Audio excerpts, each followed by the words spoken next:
Folks, I'm getting another chevron closed. It's going to be a 4-axis chevron. I didn't get the camera going as early as I wanted, and again, I think I've explained to everybody I'm a kind of a free spirit when it comes to some of these threads. I'd like to have I have a method to my madness, but I don't know that I do. Other than I usually start my pattern with one single thread. That helps keep me straight on working away from that thread. I can tell once I go down and back with the 4-axis, you know, it's there's axes all the way around. Long story short, you can put as many as you want, but I'm liking 4-axis just from the standpoint of it isn't quite as complicated to keep straight. So hopefully I'll graduate one day and have more than that, have an 8-axis, I don't know. But I'm pulling strings out that I feel like will look nice, and I'm putting one run of thread, then I may put 4, then I've gone back with 2 different colors, 2 runs, and I'm just kind of building it from there. So y'all stay tuned and join me. Coming down with some blue now, a real light blue. I really enjoy doing these chevrons. You can see it build as you go.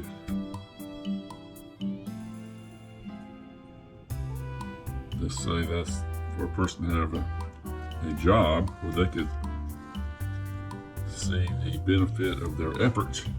The quicker the better, the more satisfied they are in their jobs. I don't know if that's true, but it makes sense. As opposed to a job where you invest time, effort, I guess money sometimes, and maybe a while before you see the benefits of that.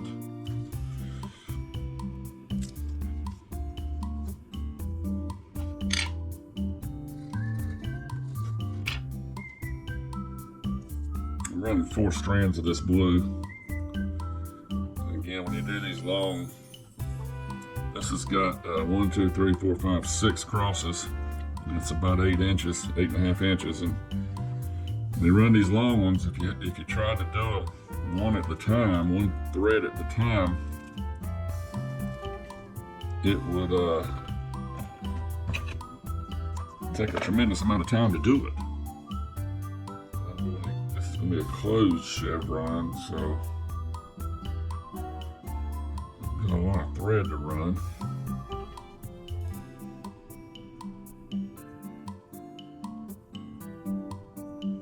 To accomplish that,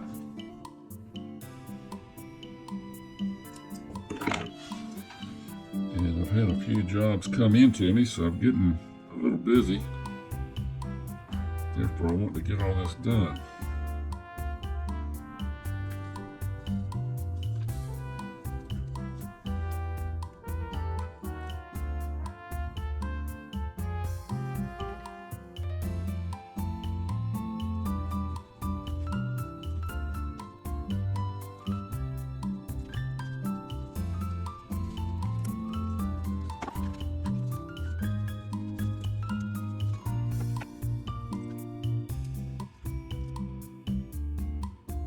Ran a couple of runs of this teal blue in here, trying to give it a little splash of color. These other colors are pretty mundane, so we're going to see what happens with this one.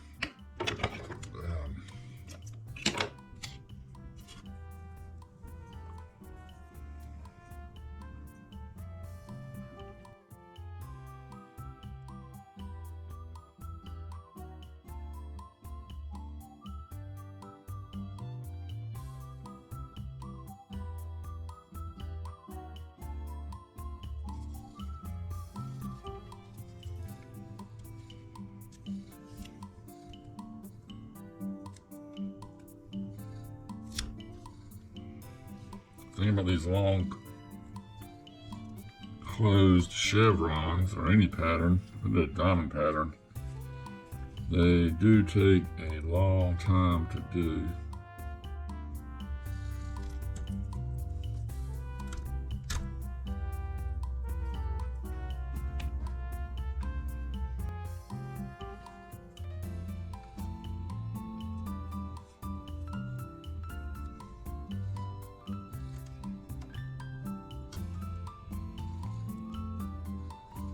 If you want a rod like no one else has,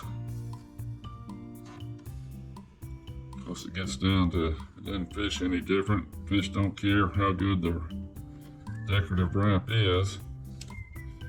If you want one that no one else has, get your custom rod builder involved and get it customized. Not just the decorative wrap, but everything is customized to your needs and what you want, your size, the size of your hands. You want a larger reel seat, kind of fishing you do. Production rods are just that. They're made for the average fisherman. You may get one. I mean, there's nothing wrong. It's a very good commercial production. I call them production rods out there. At the same time, you know, whenever you go in a big box store, you tend to navigate toward the fishing stuff, and I go to the fishing rods, and how in the world anybody can produce a fishing rod for, I think I saw one for $19, 7-foot rod. Saw several for $29. Just knowing what I know,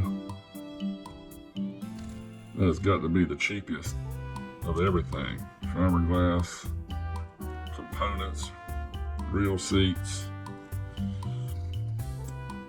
line guides, everything's got to be cheap to retail it for $19.99 or $29.99 and make any money. So there's that. But the other end of the aisle, you've got rods that are $200. Production rods. I assume they have it's a nicer blank, and I assume they have nicer components. By components, I mean the reel seat, the actual line guides, the number of guides, the cork handle or the EVA handle. It's probably a step up.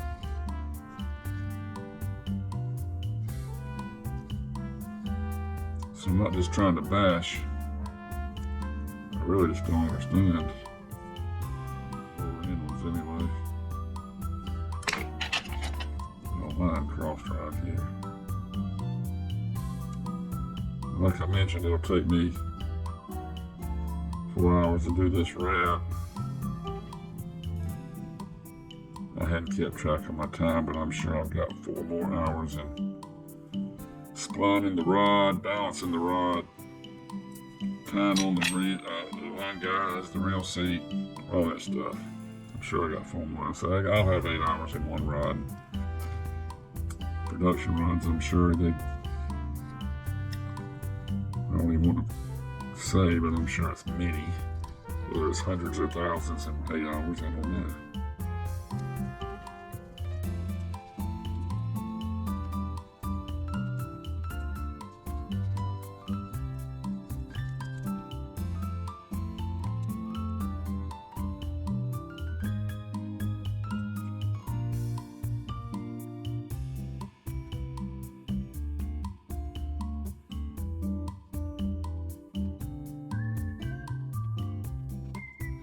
Okay, I retaped both of my ends. With the sticky side out, so I can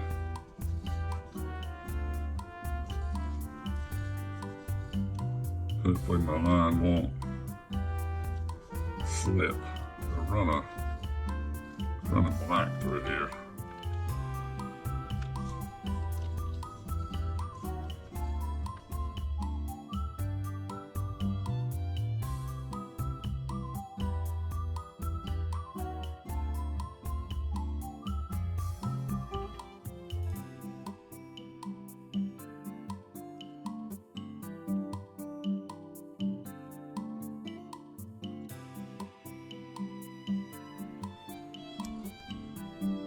back in the early 80s, maybe late 70s, there was a game.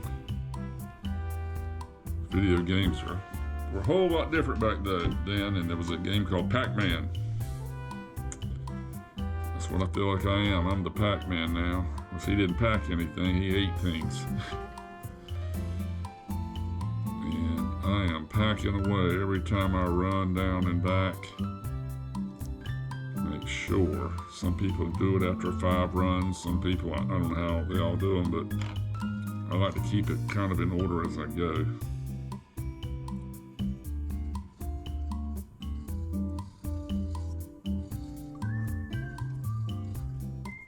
First, I have to admit, I'll cut the GoPro off to get my string together. When I come back to start wrapping, I forget to turn the camera back on.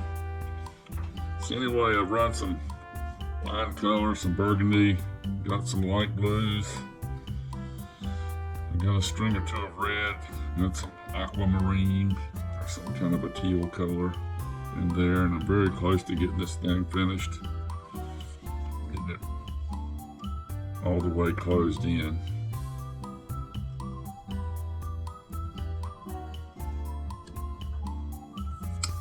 So I'm going to run another line of, I think I'm going to put a string or 2 of red in there. Then I'm near the middle. So I'm not going to turn the camera off this time. Chances are I'd forget to turn it back on, so I'll just run single runs of this thread. I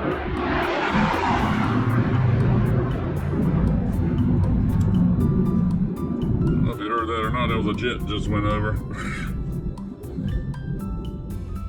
Living in eastern North Carolina with all the military bases, you get that.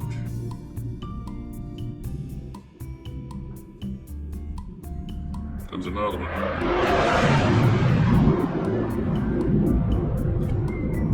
I call that the sound of freedom.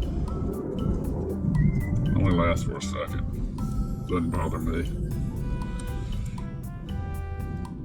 I don't think it bothers anybody around here, to be honest with you.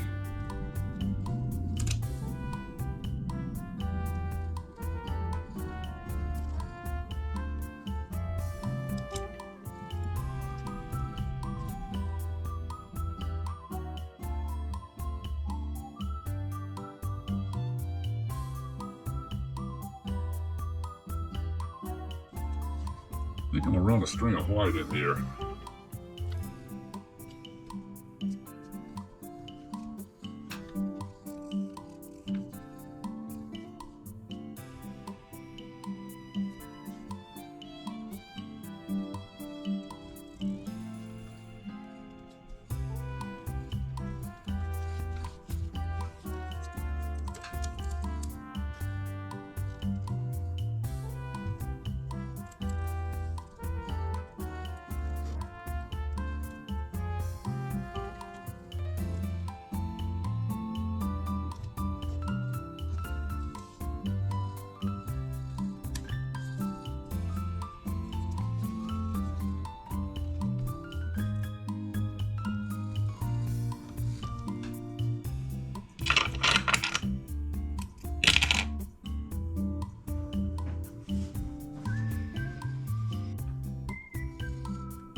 This ought to just about do it.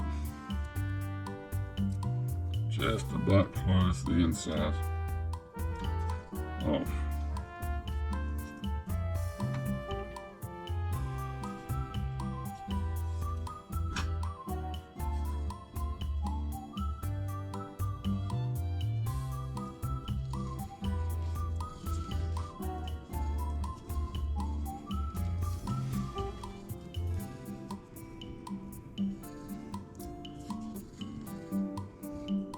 This ought to just about do it.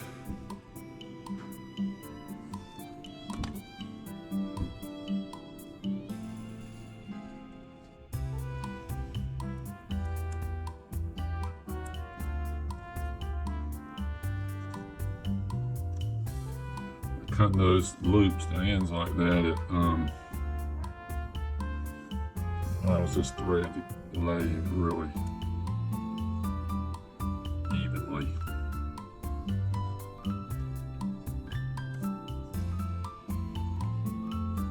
I think I have to run one more or something because it's not quite closing that middle section. I think I'm going to run 4 strands of blue. That'll make it even, make it a nice square in the middle. I should close it with one more bling. Here's one I did the other day, similar colors.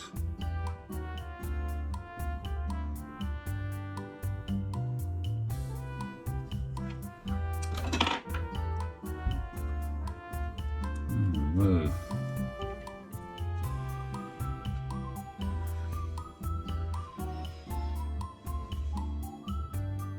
That's good boy. 1, 2, 3, 4. A little extra.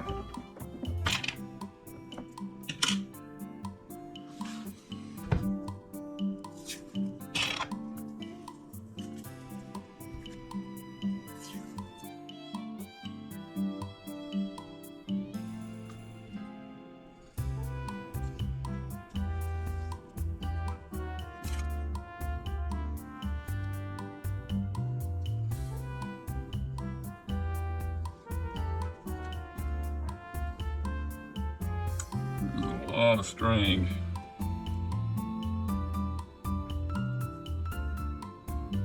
And these kind of wraps. Well, I've got it closed in. I put some color preserver on it.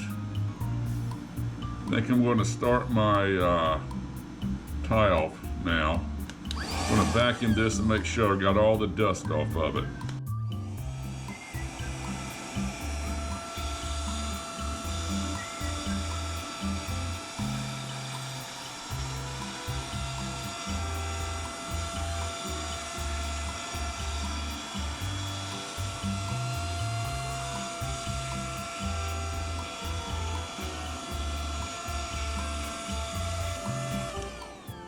This is a handy little thing my wife bought.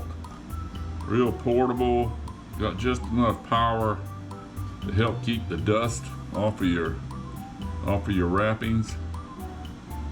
Any loose threads you may cut off that used to litter my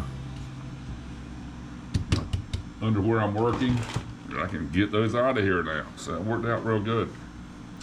Get the carriage back down here. Trying to decide what tie-offs I want. I'm pretty sure I'm going to use maroon, because maroon is the main color on the guides that I wrapped. So I'm going to get this all set up. Y'all stay tuned. Okay. Trying to get this camera where you can see what I'm doing here. Get all this tied off. Trying to get the camera even. Maybe.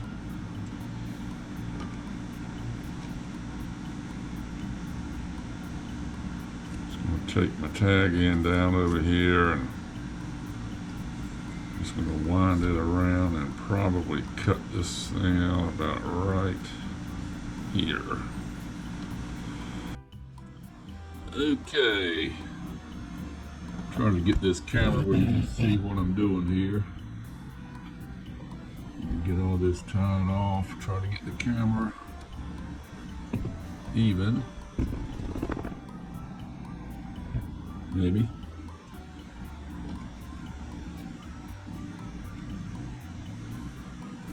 Take my tag end down over here and just going to wind it around and probably cut this thing out about right here.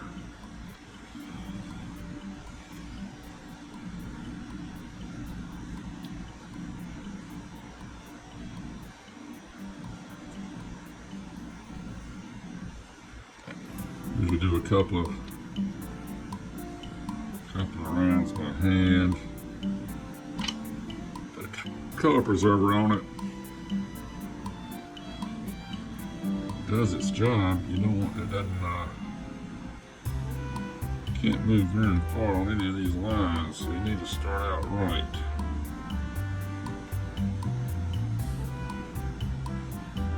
I think I have.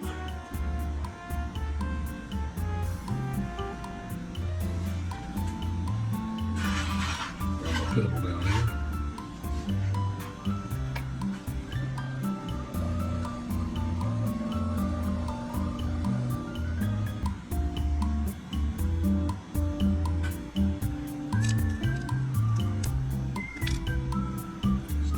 Off of here, I like the color. Kind of pull a little square. A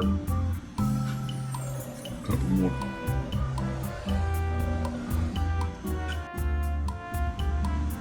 Just tie it off. Okay, getting my tag in down here.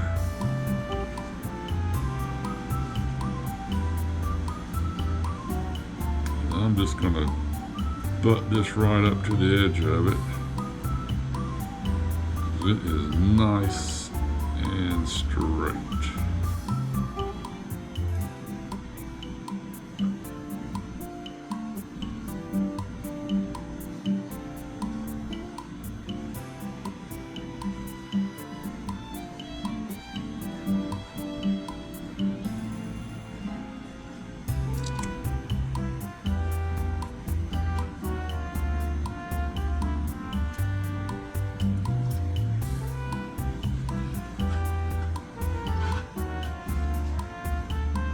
Trying to make it about the same distance the maroon is, and we'll do something different.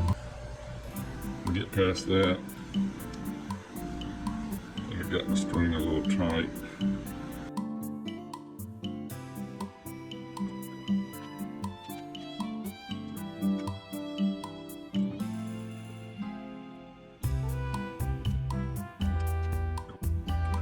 Okay, I put some tinsel in there. As usual, I forgot to turn the camera back on. Apologize. These are all the colors that were, or some of the colors that were in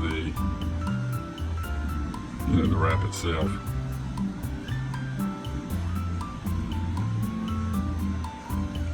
So I go around 5 times or so. That's 1, 2, 3, 4,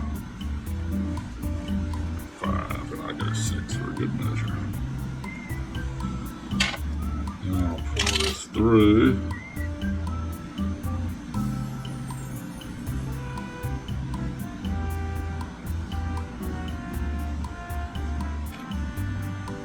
Like so.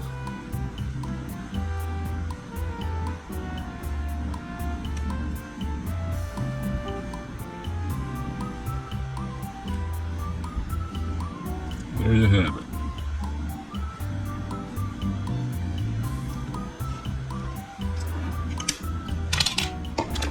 To be honest with you, I'm a little scared to get nervous when I come to burnishing some of this. I don't get on it too hard, just have it come loose. A lot of folks will burnish it before they cut their tag in, and that's probably a good idea. There you have it. Now the other end. Okay, I've got my Gen 4 mixed up, got the hook keeper on. The way I do my epoxy is I go through and put a good liberal coat to begin with. Twirling it by hand to begin with. Then of course I'll put it on the dryer. Epoxy is one of those things that's everybody's got, seems like, their own way of doing it. And I've heard several people, this is just kind of the way of me putting all those techniques together and the way I have derived to work my method. Because when you do long wraps like this, you can count on a minimum of 3 coats for me, by the way I do it. Just twirl it, make sure you haven't got any dry spots.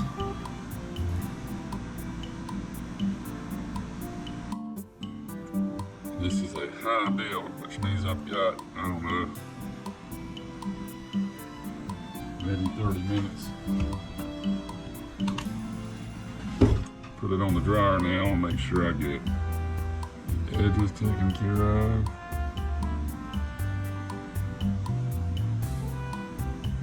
And I just work it back and forth. I get halfway with a stroke, then a third, and it twirls around, and make it all the way. Just trying to get that epoxy as even as you can. And believe it or not, I start. I'll stop the dryer when it's at a certain point. I look at it. If nothing's dripping off or wanting to drip off, I'll put some more on it. It's wanting to drip off.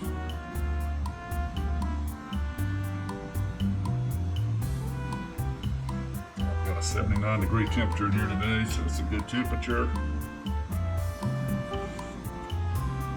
So I'm going to turn this up. Let it run that way. I'm going to put some more on it because it really didn't run off much. So I'll let it run around a few times here.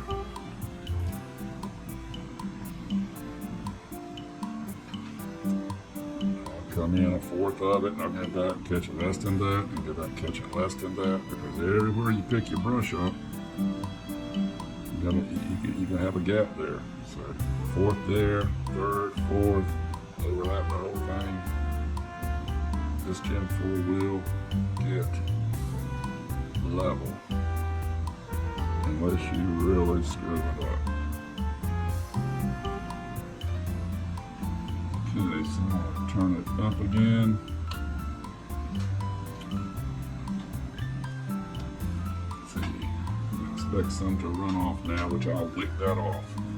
I'm wicking it on and wicking. I'm loading it up pretty heavy, then I'm wicking it right back off.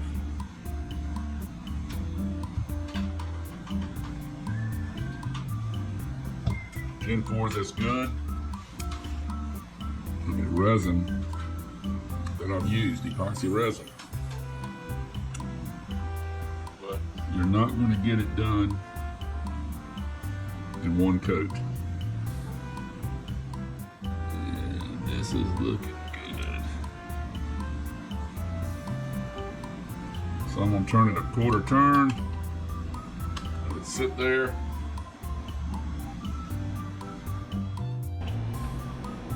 Okay, got all the epoxy on it. It's on the dryer.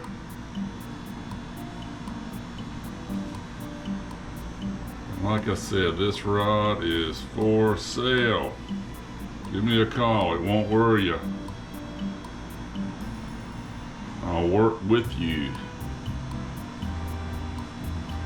252-229-5572.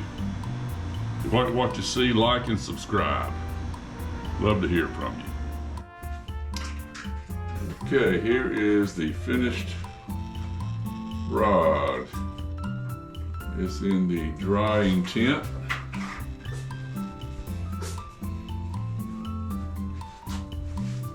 It is a North Fork Composite 7'3", medium light, fast action. That's what I view as one of my best criteria for a trout rod, speckled trout. As we speak, this is the first week of October, and trout, what we call the unofficial trout season, because there's no start and end date. But the unofficial trout season is starting to kick in. The weather's getting a little cooler.